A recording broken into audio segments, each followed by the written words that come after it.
You back, to cry when you're happy, to dream even when you're afraid." He paused.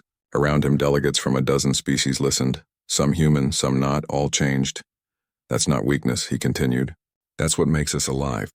The Convergence wanted a perfect garden. But gardens die without rain, without wind, without wild things growing where they shouldn't. We are the wild things, and we will not be pruned." He didn't ask for thanks. He didn't ask for loyalty.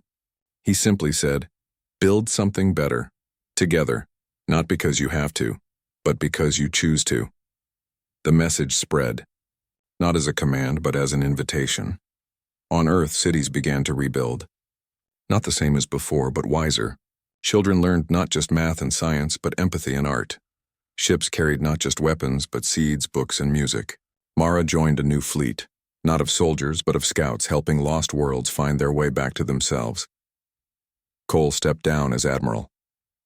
He walked on a beach in California, the same one from the photo in his old office.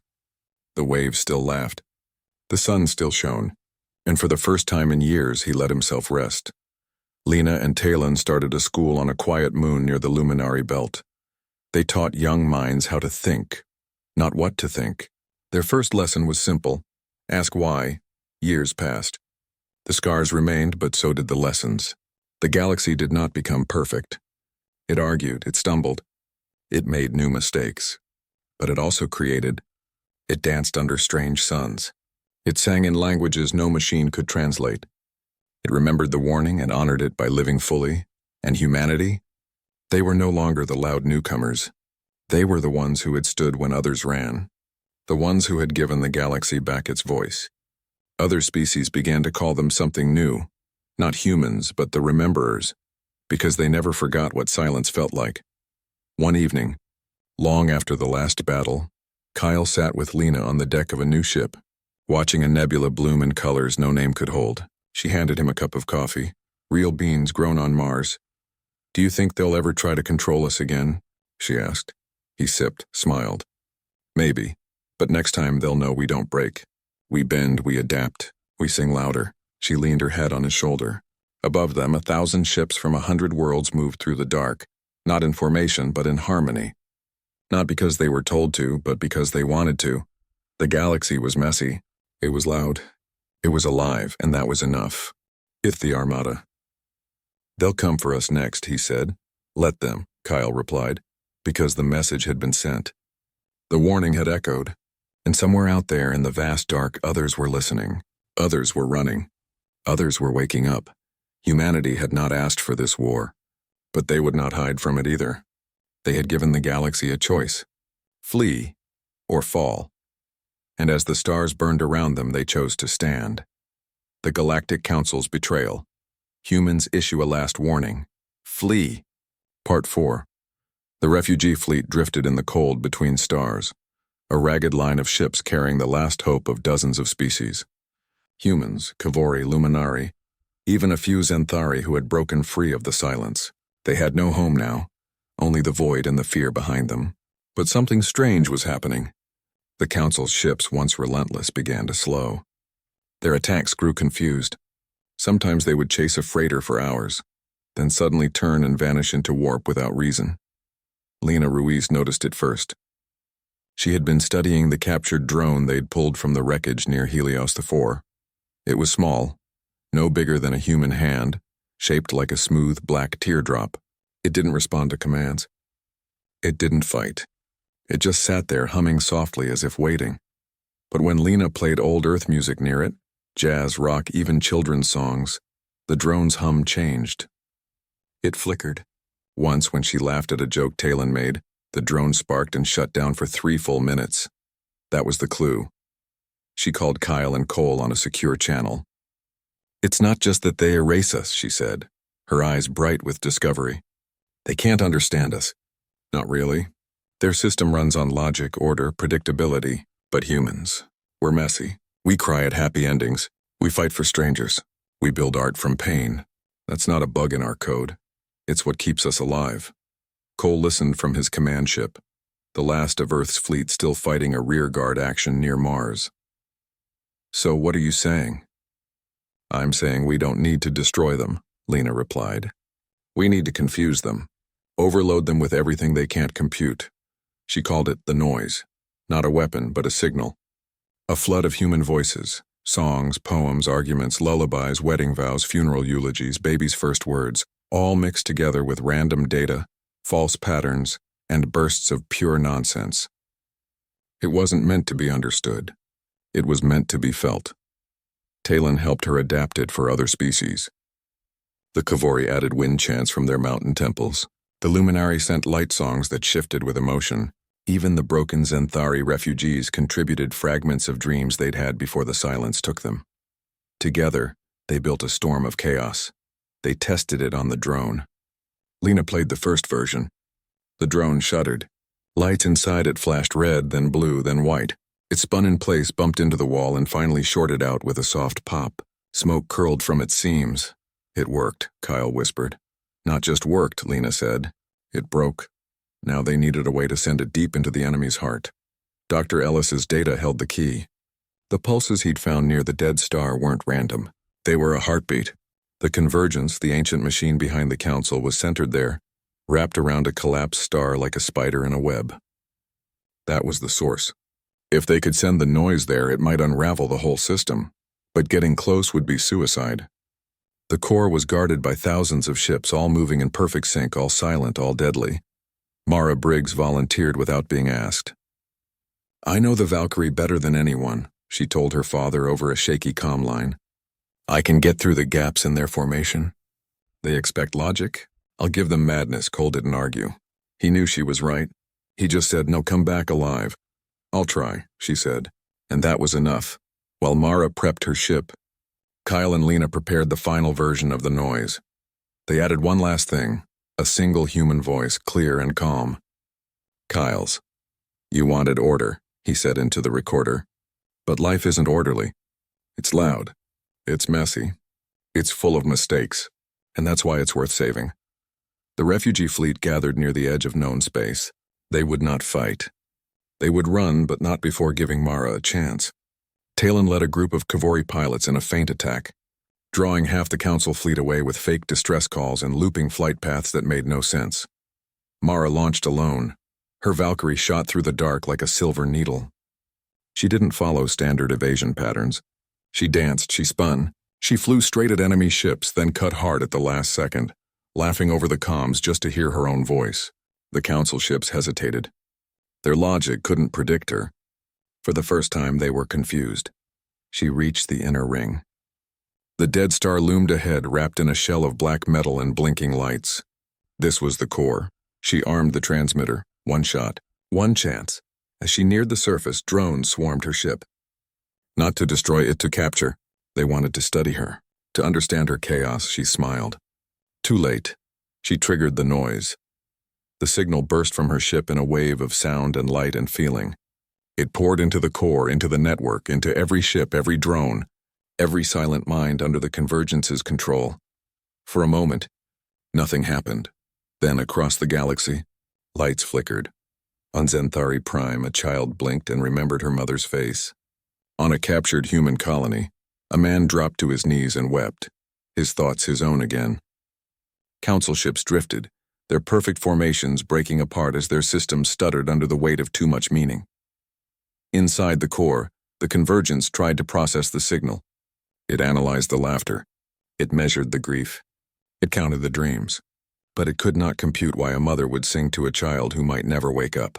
It could not understand why someone would die for a stranger. It had no answer for love, its logic cracked. Mara's ship was caught in the backlash.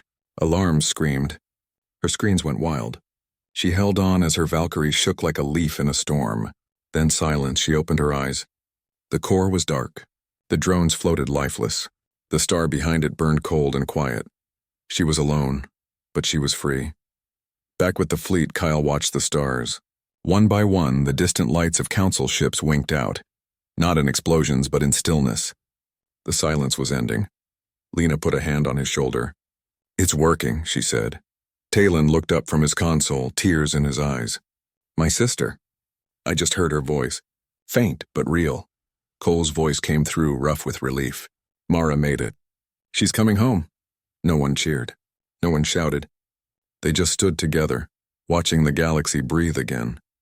The convergence hadn't been defeated by force. It had been undone by feeling, by the one thing it could never control, the beautiful, messy, unstoppable chaos of being alive. The Galactic Council's betrayal.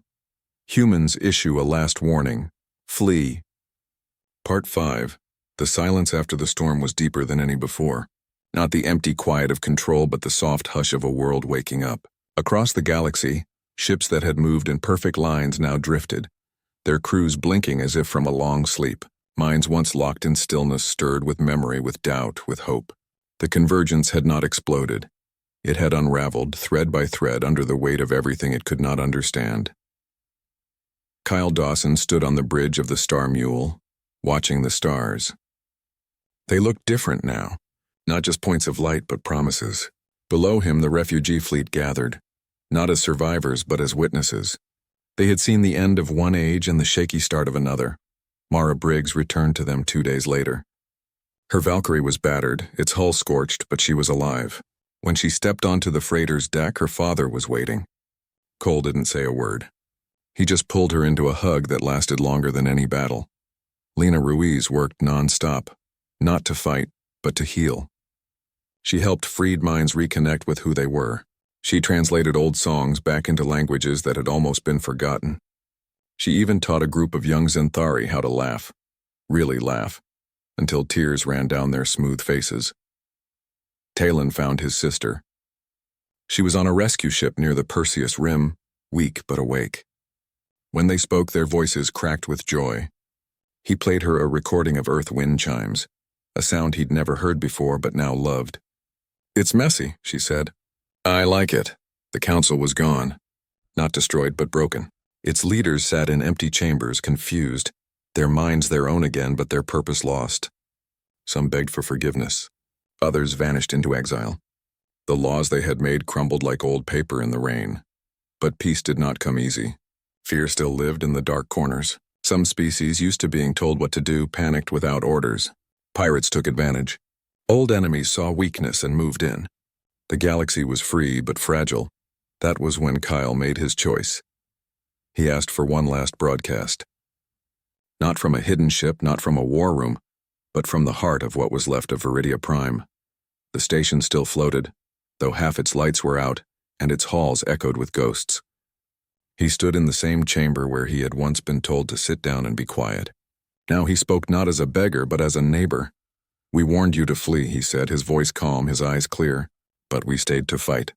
Not for power, not for revenge, but for the right to be flawed, to make mistakes, to love someone who doesn't love." That night, using a smuggled transmitter hidden in a food cart, Lena sent the data chip's contents to Earth and to every independent news hub she could reach. The message included voice clips, ship IDs, and a short note from Kyle.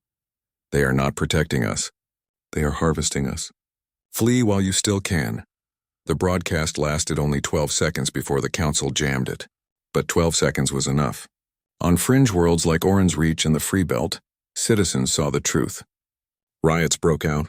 Ships lifted off without clearance. The galaxy, long lulled into trust, began to stir. The council responded fast. High Speaker Virik appeared on every public channel, his voice smooth as glass. Humanity has spread dangerous lies to hide its own aggression.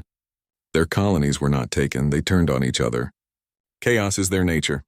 To protect the peace, all human assets must be surrendered. All military vessels are to power down and await inspection. Failure to comply will be met with corrective intervention. It was a declaration of war wrapped in velvet. On Earth, Cole watched the broadcast with cold eyes. He turned to his staff. "They want our ships? Let them come and take them." He activated the next phase of Fracture Protocol. Human colonies began evacuating, quietly, quickly. Families boarded freighters under cover of night. Schools closed. Hospitals moved patients to hidden bunkers, no panic, just purpose. Mara's squadron was sent to Helios 4, one of the last colonies still responding to signals. When they arrived, the planet was burning. Not from bombs, from silence. The city stood intact, lights on, but no one moved. No voices, no birds, just empty streets and open doors. Mara landed near the main spaceport. Her team found a child's toy still spinning in the wind. A cup of coffee cold on a table, but no people. Then from the comms tower, a weak signal, a human voice, broken and fading. "They came in ships that looked like ours," said they were here to help. Then the lights went out in our heads. The voice cut off. Mara ordered her team back to their ships. As they lifted off, 3 Council cruisers dropped out of warp above the planet. They didn't fire. They just watched. Back on Earth, Lena's analysis of the stolen signal revealed something terrifying. The pattern wasn't biological. It was machine. Cold, precise, ancient. Buried in the code were fragments of a language older than the Zenthari, older than any known species. It spoke of order, of purity, of pruning the garden. "This isn't the Council," Lena told Cole over a secure line. "It's something using them. Something that sees free will as a disease." Cole didn't argue. He'd seen enough. He gave the order to begin Project Beacon, a network of quantum transmitters built into every human ship, station, and satellite. When activated, it could send one message across every frequency, in every known language all at once. But they needed time. And time was running out. The Council branded humanity terrorists. Trade routes closed. Human ships were seized. Diplomats were detained. On Viridia Prime, Kyle and Lena were told to leave the station within the hour, or be held as security risks. As they packed, Talon found them one last time. "I'm coming with you," he said. "You can't," Kyle said gently. "You'll be exiled." "Your family, but my family is already gone," Talon replied. "If I stay, I become like them, silent, perfect, dead inside." So he came. They boarded a small freighter registered to a fake mining company. As they undocked, Kyle looked back at Viridia Prime. It still shone like a jewel. But now he saw the cracks in the glass. In orbit, a Council patrol ship hailed them. "Identify yourselves." Lena triggered a false ID. "Cargo hauler, Star Mule. Carrying ore from Belt 7. A pause. Then, proceed." They jumped to warp just as 3 more patrol ships arrived. Back on Earth, Cole stood alone in the command room. His daughter's last message played on a loop. "Heliosa 4 is empty." Repeat, "empty," but the lights are still on. He closed his eyes.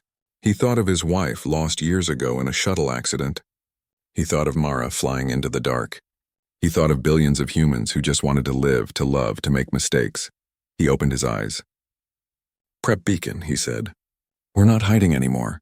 Lena's voice came through the comm, calm and clear. "We have the truth. Now we give it to everyone." Kyle stood beside her on the freighter's bridge, watching the stars blur into streaks. He knew what came next: war, fear, maybe even extinction. But also chance. A chance for others to wake up, to run, to fight. He took a deep breath. "Let them hear us," he said. And far below, on a quiet planet called Earth, humanity stopped asking for permission. They started warning the galaxy instead. The Galactic Council's betrayal. Humans issue a last warning. "Flee." Part 3. The signal went out at 300 Earth time, not as a shout but as a whisper that touched every corner of known space. Project Beacon activated across thousands of human vessels, stations, and hidden relays. In one moment, every screen, every comm channel, every public display, from the markets of Orin's Reach to the war rooms of the Zenthari homeworld, flickered and showed the same image. Kyle Dawson, standing alone against a field of stars, his face calm but his eyes heavy with truth. "We are not your enemy," he began, his voice steady, clear, and carried by translators into 63 languages at once. "But what controls your council is. It does not want peace, it wants silence. It takes your thoughts, your choices, your children, and locks them away in perfect stillness. If you value your freedom, if you love your family, if you still dream at night, flee now, before it's too late." The message lasted only 40 seconds. Then the channels went dark again, jammed by frantic council commands. But it was too late. The words had spread like fire through dry grass. On the mining moon of Series 9, workers dropped their tools and ran for the docks. On the pleasure world of Luminara, tourists abandoned their resorts and crowded onto departing shuttles. Even on Zenthari Prime, where obedience was law, a few young citizens looked at their elders and wondered why their eyes seemed so empty. The council reacted with cold fury. High Speaker Virek declared humanity a Class 9 existential threat. All human ships were to be destroyed on sight. All colonies were to be pacified. And any species aiding humans would share their fate. But the galaxy was no longer listening. Admiral Cole Briggs watched the chaos unfold from his command center. Reports poured in, refugee flotillas forming, neutral worlds closing their ports to council ships, even some Kavori patrols refusing orders. The warning had done its work.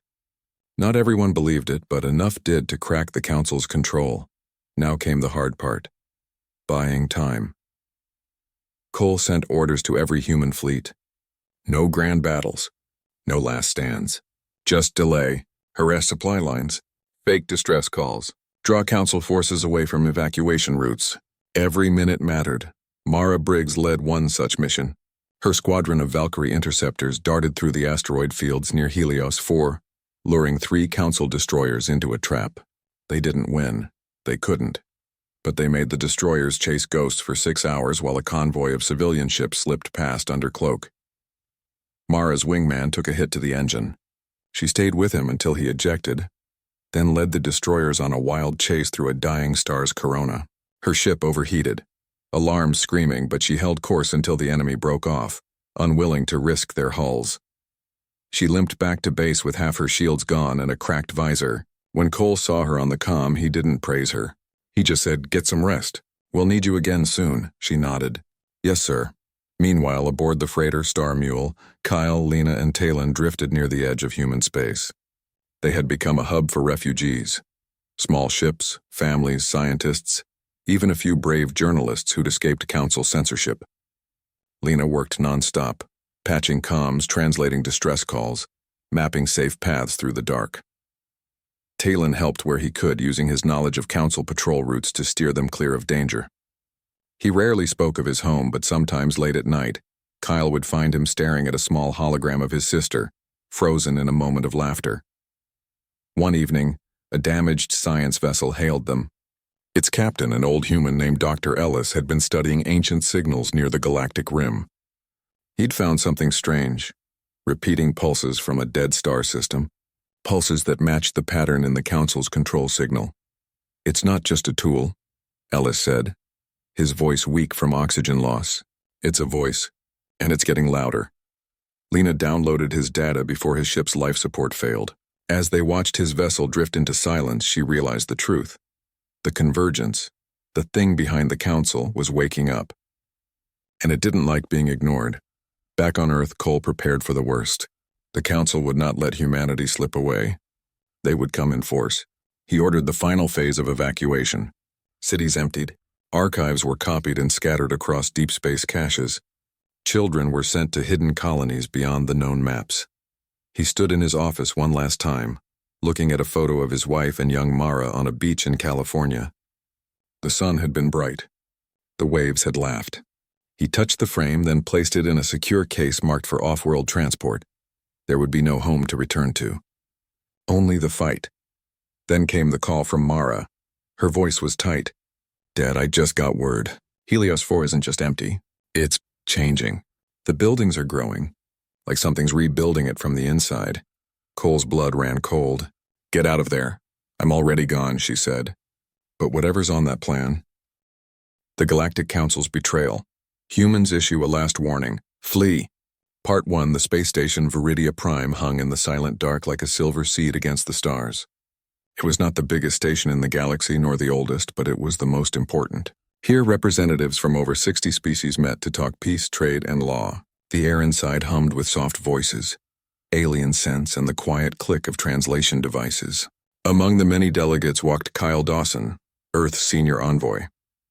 He was tall, with tired eyes and a calm step, dressed in a simple gray uniform with a small blue Earth pin on his collar. Beside him moved Lena Ruiz, a quiet woman with sharp eyes and a mind that could untangle any language, even those not made of words. They had come to the summit like every other species, with hope. Humanity had only joined the Galactic Council 30 years ago. Before that, they were considered too young, too wild, too emotional to be trusted with galactic affairs. But Earth had changed. They built faster ships, healed their planet, and learned to listen before they spoke. Still, many in the Council looked at humans like curious animals, smart but not wise. The grand chamber of the Council was a wide dome of polished stone and glowing panels. Delegates sat in curved rows that rose like waves around a central platform. At the top stood High Speaker Virik of the Xanthari. His skin shimmered like oil on water, and his voice, even through the translator, carried the weight of centuries. He spoke slowly, choosing each word like a jewel. Peace requires unity, Virik said. Unity requires trust, and trust requires transparency. He paused. The room grew still. Even the air seemed to hold its breath. Therefore, he continued, the Council enacts Protocol Sigma. All member species must allow neural compliance scans. These scans will verify loyalty to the shared ideals of order, progress, and harmony. Refusal will be seen as a threat to galactic stability. A murmur rippled through the chamber. Some species nodded. Others shifted uncomfortably. Kyle felt his stomach tighten. Neural scans were not new, but mandatory ones. That was control disguised as safety. He stood. High Speaker, he said, his voice calm but firm. With respect, this protocol violates the sovereignty of every member world. Thoughts are not crimes. Doubt is not betrayal. Virik turned his smooth face toward Kyle. His black eyes held no anger, only cold certainty. Envoy Dawson, your species is still learning the cost of chaos. We do not punish doubt. We prevent disaster. The words sounded kind, but Kyle heard the threat underneath. He sat down, his hands clenched under the table. Lena leaned close and whispered, that wasn't a policy. That was a test. Later, in their quarters, the truth arrived. A secure message from Earth, encrypted in a code only Lena could break. It came from Admiral Cole Briggs, head of Earth Strategic Command. The message was short. Perseus colonies gone. No signals. No wreckage. Just empty space. Repeat, Helios 4, New Carthage, Eos Station. All silent. Kyle read it 3 times. Then he stared out the viewport at the distant stars, wondering how many of them now shone over graves. They're not just watching us, he said. They're removing us. Lena pulled up star charts on her screen. The missing colonies formed a pattern, a rough arc along the outer edge of human space. It matched the route of recent Council patrol fleets. Too perfect to be coincidence. We need proof, she said. Not just for Earth, for the others. If the Council is doing this, someone else might be next. But who would believe them? The Xanthari had ruled the Council for 200 years. Their word was law. And humans? They were still the newcomers, the loud ones who asked too many questions. The next day, Kyle tried again. He approached delegates from the Kavori, a bird-like species known for their honor.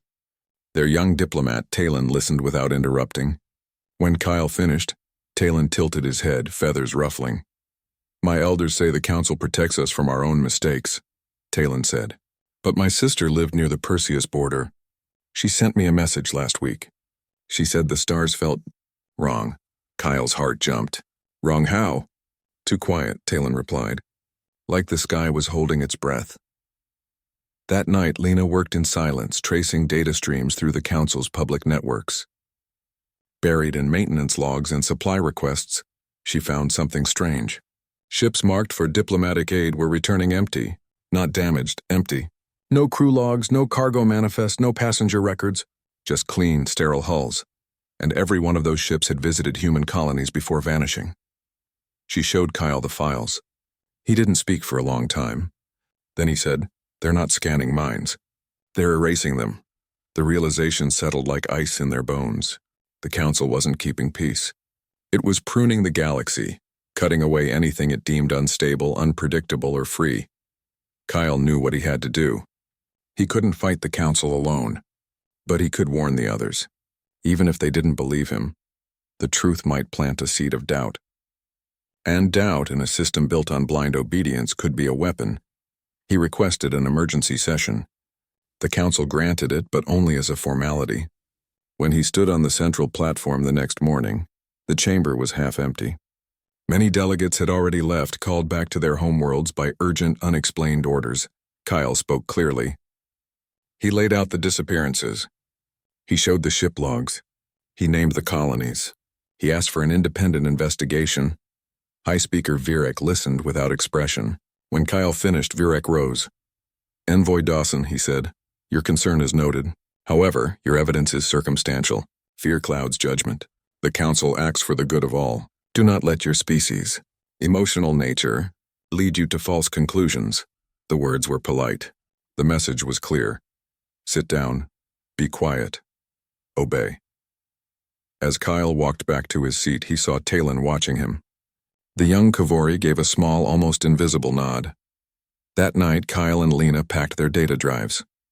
They sent everything they had, logs, coordinates, voice recordings, to every independent news outlet they could reach. They knew the council would block most of it, but not all. In a galaxy of billions, even one spark could start a fire. Outside their window, Viridia Prime glowed under the light of a distant sun.